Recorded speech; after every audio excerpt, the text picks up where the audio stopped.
Michèle Rivasi, bonjour. Vous êtes députée européenne dans le groupe des Verts et ces derniers temps, vous vous êtes surtout fait remarquer par votre combat contre les OGM, contre les pesticides et les herbicides. Pour faire court, votre bête noire, c'est Monsanto. Alors, au bar de l'Europe, je vous ai servi du beurre président parce que maintenant, vous rêvez de devenir présidente de la France. Vous êtes candidate aux primaires d'Europe Écologie des Verts. Mais est-ce que tout ça, c'est pas pour du beurre? Vous n'y croyez quand même pas, un verre à l'Élysée? Mais pourquoi pas? Regardez, tout est possible à l'heure actuelle. Il y a un tel rejet des citoyens français vis-à-vis de Sarkozy, vous voyez, qui maintenant remet en question le dérèglement climatique pour dire que ce n'est pas la faute à l'humain, que François Hollande, avec tous ses renoncements par rapport à l'environnement. Moi, je dis, vraiment, il faut maintenant une présidente. Vous voyez, président, il faut mettre en E, présidente de la République. Pourquoi avoir refusé de participer aux primaires de la gauche avec les socialistes? Pourquoi avoir fait bande à part? Mais parce que j'y crois pas. D'abord, on ne sait toujours pas si Hollande va se représenter. Et puis, c'était plutôt un casting. Moi, je préfère qu'on ait des primaires au niveau des écologistes, qu'on décline notre programme pour dire, écoutez, de deux choses l'une. Il faut maintenant choisir des gens dont vous êtes sûr qu'ils vont faire ce qu'ils disent. Moi, souvent, on m'appelle la candidate de combat, mais la candidate aussi de solution. Vous voyez, j'ai créé la CRIRAD par rapport à ce fameux nuage de Tchernobyl qui avait été bloqué aux frontières. Le CRIREM, ce laboratoire par rapport à la pollution électromagnétique. Et après, quand j'étais adjointe à la ville de Valence, on a fait les cantines bio, on a enlevé les pesticides de la ville, et puis on a Greenpeace. repris. Et il y a Greenpeace. On sait que vous êtes une femme d'action, mais ma question c'est, si la gauche présente plusieurs candidats au premier tour, il risque de n'y en avoir aucun au deuxième tour. Alors écoutez, moi, la déconfiture du PS, c'est pas mon problème. Mais par contre, moi, je suis pour l'ouverture. D'abord, on passe ce cap de la primaire des écologistes et ensuite, il faut qu'on se rassemble. Vous voyez, toute la gauche, il faut qu'on arrive à trouver un projet commun. Et rien n'est impossible. L'histoire n'est pas écrite. Et suivant ce qui se passe, eh bien, il faudra ouvrir et il faudra rassembler autour d'un projet qui, à la fois, va sauver la planète, qui, à la fois, va aller vers un mieux vivre ensemble. Moi, souvent, vous savez, je dis l'écologie, c'est la construction de la paix. Il n'y a pas, si vous voulez, une alternative aussi positive pour l'emploi, pour le social, pour l'environnement, pour la planète. Donc il faut que les gens votent écolo. C'est très important parce que c'est l'avenir de leurs enfants et c'est jouer aussi, vous voyez, sur tous ces zones rurales, ces périphéries de villes où les gens se sentent abandonnés. Il faut être à l'écoute et il faut être dans l'action. Alors, cette semaine, avec d'autres députés verts, vous avez lancé ceci, je n'en dis pas plus, on regarde. Nous vivons dans une démocratie affaiblie, où la politique se réduit à un show médiatique, pendant que les véritables choix se font hors caméra, où nos vies privées sont de plus en plus contrôlées, tandis que l'évasion fiscale reste légale.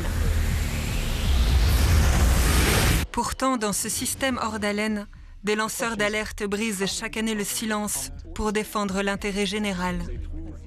C'est pourquoi EULeaks a été créé. Un site web qui permet de transmettre des informations de façon anonyme et intraçable. EULeaks. Pourquoi avoir lancé cette plateforme ? Mais regardez l'opacité dans laquelle on vit. Regardez les scandales. Même notre ex-commissaire, Madame Nelly Cross, qui avait un paradis fiscal aux Bahamas, alors qu'elle était commissaire de la concurrence. Ce qu'on veut, c'est qu'il faut que, et là c'est le groupe Vert qui dit avec ça, les lanceurs d'alerte pourront nous alerter. Il y aura une équipe qui va valider, si vous voulez, à la fois les informations et on pourra les sortir. Parce que vous voyez que notre groupe, elle est pour l'intérêt général et pas pour l'intérêt des multinationales ni des lobbies. Même nos institutions à l'heure actuelle sont caviardées en quelque sorte par des lobbies qui s'infiltrent de partout. Et à qui ça profite? À qui profite le crime? Le crime profite à l'argent, toujours à l'argent, aux paradis fiscaux, sur, par exemple, les laboratoires pharmaceutiques ou les essais cliniques, on voit bien qu'ils sont pas bons puisqu'il y a des effets secondaires. Aussi bien les lobbies agroalimentaires qui, en ce moment, refusent un étiquetage alimentaire qui permettrait aux consommateurs de choisir le bon produit, pas trop gras, pas trop sucré, pas trop salé. Donc, moi, je veux redonner le pouvoir aux politiques. Et pour ça, il nous faut des outils, des instruments. Et il faut faire... EULeaks, c'est justement l'instrument qui permettra aux lanceurs d'alerte de nous informer. Et il faut des scandales pour faire bouger les choses sur le plan législatif ? Ben écoutez, tous les scandales, regardez Volkswagen, il y a eu la commission d'enquête, grâce au Vert d'ailleurs, pour voir toutes les fraudes que faisaient les constructeurs automobiles. Que ce soit les médicaments qui entraînent la mort des gens, eh ben, on voit bien qu'il y a des dysfonctionnements. Que ce soit tous les lobbies, le lobby nucléaire en ce moment, 32 réacteurs ne sont pas aux normes en France. Enfin, et c'est incroyable, c'est que cette opacité fait que ça nous fait courir des risques. Ça nuit à notre santé et ça nuit à l'avenir.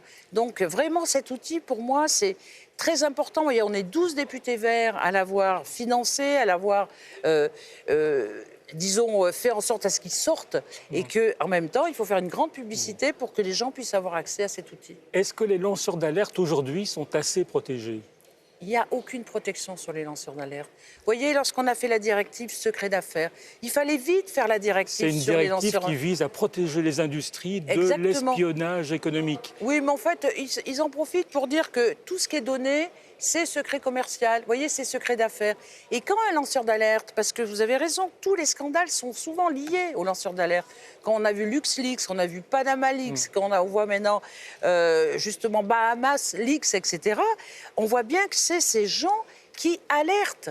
Et à l'heure actuelle, il faut les protéger. Et pour les protéger, nous, les Verts, on avait proposé une directive. Or, vous savez qu'on n'a pas le pouvoir législatif, mais il faut pousser la Commission et on a besoin d'une mobilisation citoyenne pour dire maintenant, il faut que l'Europe soit au service des citoyens européens et non pas des lobbies. Alors, Michel Rivasi, prenez une petite boule surprise avec une question surprise que vous allez dire à haute voix et sans crainte, je n'en doute pas. Alors, voter écolo coûte plus cher que voter républicain. Alors, il faut expliquer.